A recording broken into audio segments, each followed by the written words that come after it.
Well, all right. I see how far I get on this today. I didn't get as far on this yesterday as I was wanting to. I wound up only getting 2 coats of the Minwax tung oil finish on there, and so I let it dry overnight. So what I'm going to do now is going to go ahead and take some of that 400 grit and sand this. All I'm going to do is knock a little bit of that roughness off of there, and then I'm going to try to get two or three more coats on. Yesterday I only got 2 coats on, but it looks pretty doggone good. So I'll get a couple more coats on today at least. I may just go ahead and do 2 again today, and then do 2 more either tomorrow or Monday. This is Saturday. We'll see how it goes.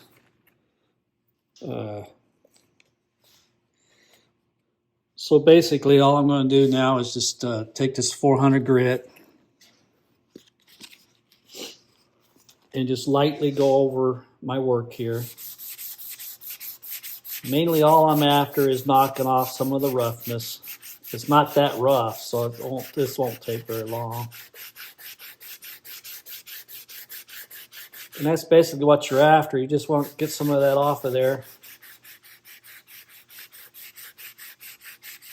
Usually I do this after 3 coats,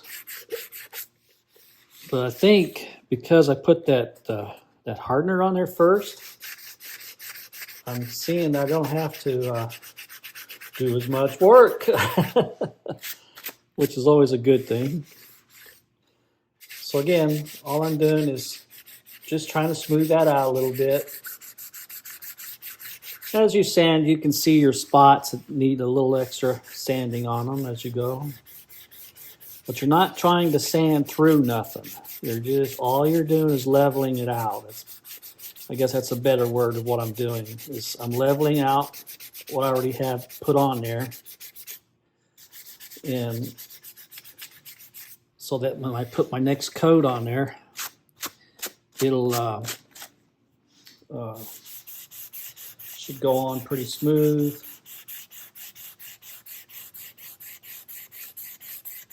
Another tip too is if you notice, I wipe off my sandpaper too as I wipe off the top. That just helps keep the sandpaper from plugging up.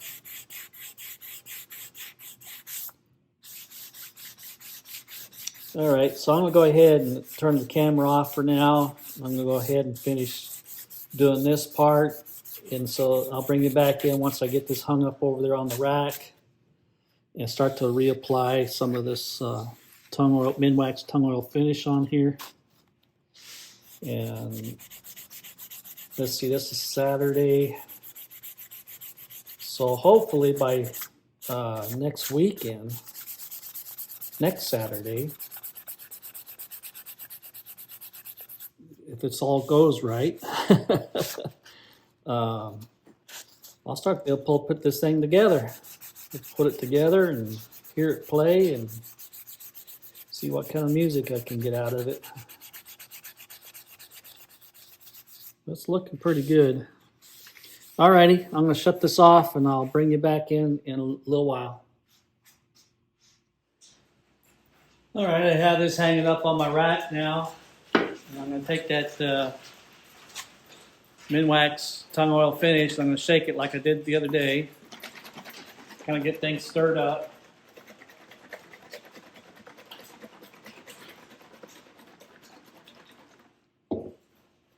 Thought I'd bring you back in and let you watch me put it on there.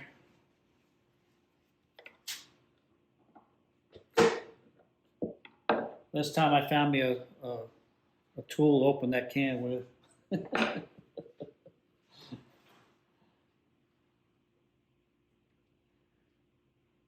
you watched my previous video, I opened this with one of my rulers. Anyway, basically all you're doing is just you wipe that on there. I always like to start up here on the upper wings here. inside these contours. That's usually where I start on the back side here.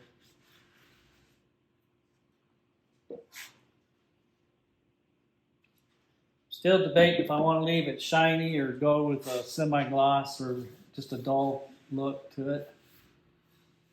The back of this looks so good with it when it's shiny. So who knows what I'll do by the time it's all said and done. Anyway, that's all you do. You just wipe that on there. Try to make sure you that you overlap your as you wipe it. What I do is I wipe it on there.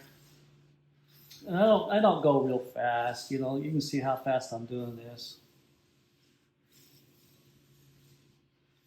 I'm gonna turn this around.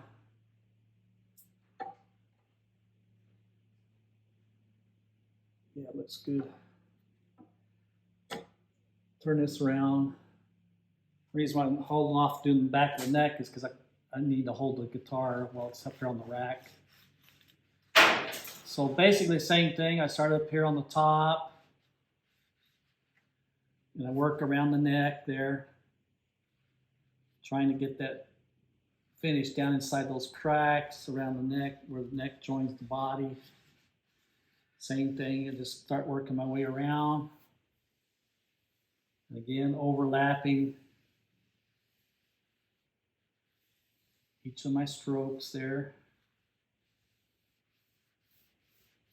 Oh yeah, and that blemish that's in the wood there disappeared after I put that tung oil finish on there. At least you can't see it anyway.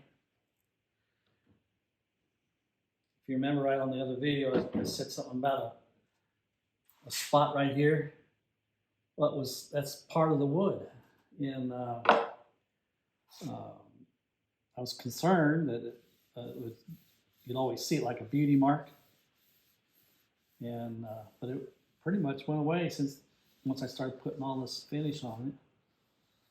So again, just going over it, overlapping. So what I do now, see, now I'm going to do the back of the neck.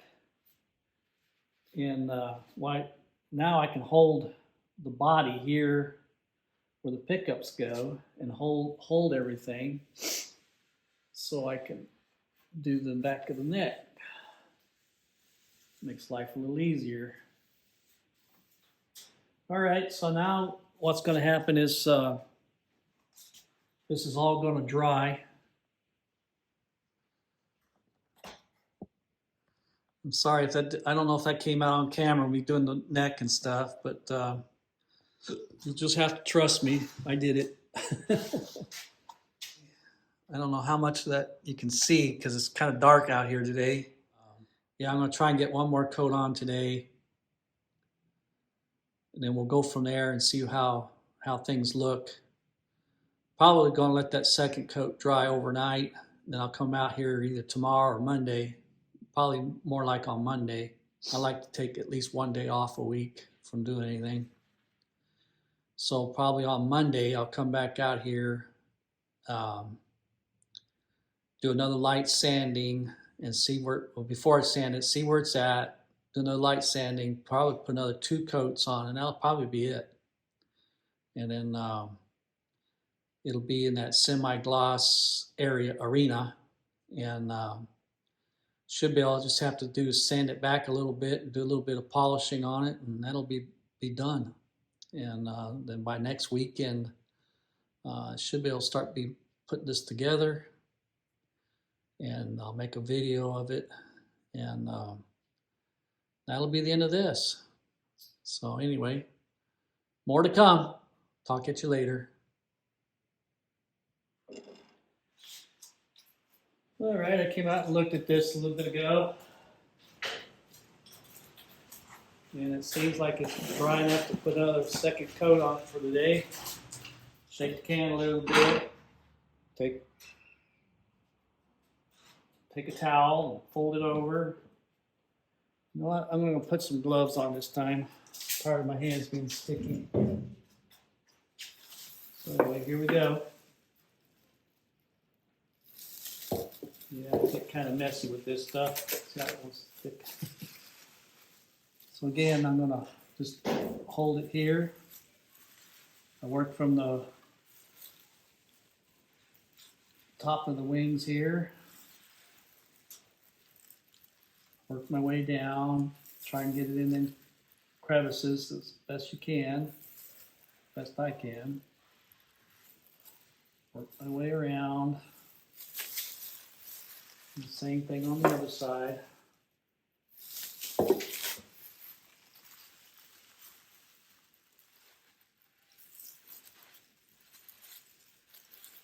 What it is on the insides of this and on the tops here is your end grains, and those are very hard to get them to behave. I really say that hardener that I put on there really helped that even a lot. It's like I'm so happy that I did that. Same thing, just start. You work your way down, and you overlap where you're doing it there. Now, because I put that other coat on there earlier, it's still a little soft. It's dry to the touch, but as soon as you put a little liquid on there, you can feel it drag just a tiny bit. So that's telling you that it's not dry. And so you got to work a little different than you would if it was dry.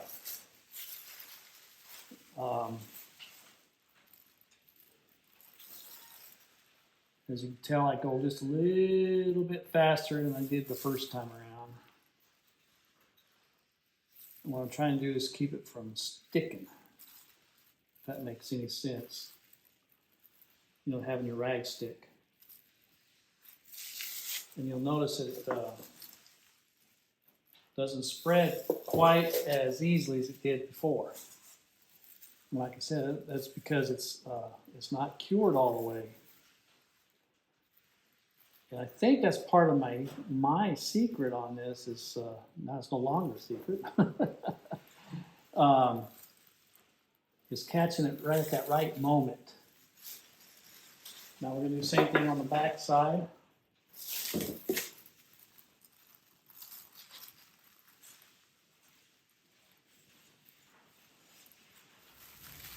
So what I'm doing now is looking at places where I probably missed. I'm just going back over it real quick.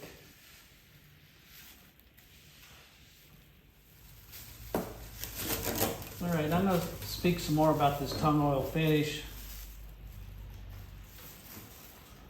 Like I said, I've used this stuff now for a lot of years, and my techniques seem to work for me. Please, please, please, please, please experiment on something else before you go hog wild on your project. Because what works for me may not work for you.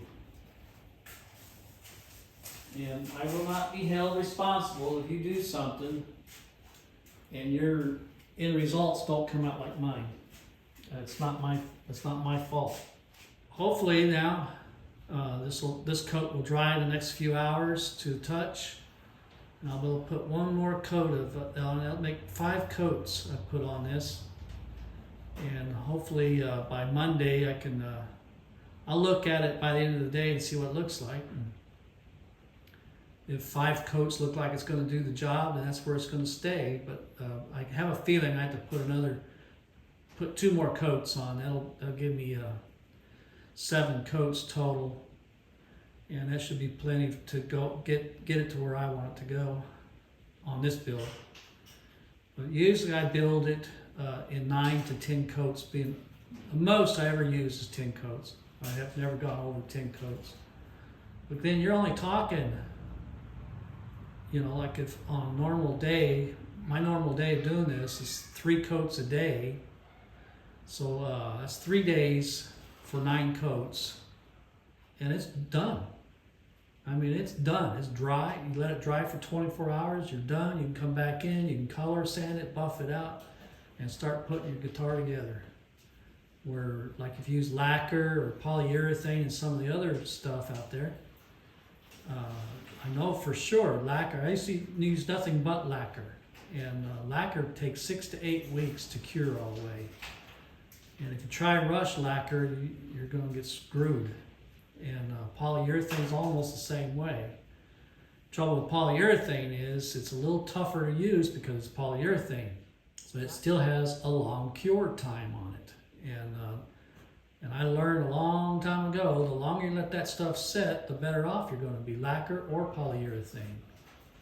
I like using this Minwax tung oil finish. It's always, like I said, it's always worked for me. It's pretty much foolproof. It's real forgiving. If you scratch your work while working on it, it's easy to fix. You don't have to fret over it and get upset. I've never, I think only one guitar where I had to strip it off one time. It's because I used the wrong kind of sealer on the wood and it had a reaction to the tung oil finish. And that was the one and only time I had any problems. The two chemicals just didn't mix for some reason. And that happens, you know. I've had more problems out of polyurethane than I had anything else. I've had polyurethane blister right off of guitars. And again, it's all chemical stuff. Using the wrong products with your other products, you know. So again, I advise if you want to try this out, get you a can, just buy a small can, you know, try it out on something in your shop and go through the processes just like I'm doing here and see how it works for you, you know. And if you like that, and then go to your main project. It doesn't have to be a guitar. I don't care what you're working on. I've used this on my furniture in the house. I built, my wife and I built a TV unit and a shelving unit for the bathroom in there. And I used that hardener and that tung oil finish on those, and they come out just as nice. And now I don't know what the huge difference between this and true oil is, but I only tried using the true oil one time. That was many years ago, and I just didn't like it. You know, it was, I don't know, I just didn't like it. But this I like. Like I said, I've used the real tung oil. It's okay, but I don't care for it. I've used rub-on polys and rub-on lacquers, and why I don't like those is the fumes. And at least the Minwax tung oil, it has some kind of smell to it, but it's not overpowering. It doesn't engulf you and make you feel like you're going to pass out. Oh well. Alrighty, this has gone on long enough. I'll talk to you later. Bye.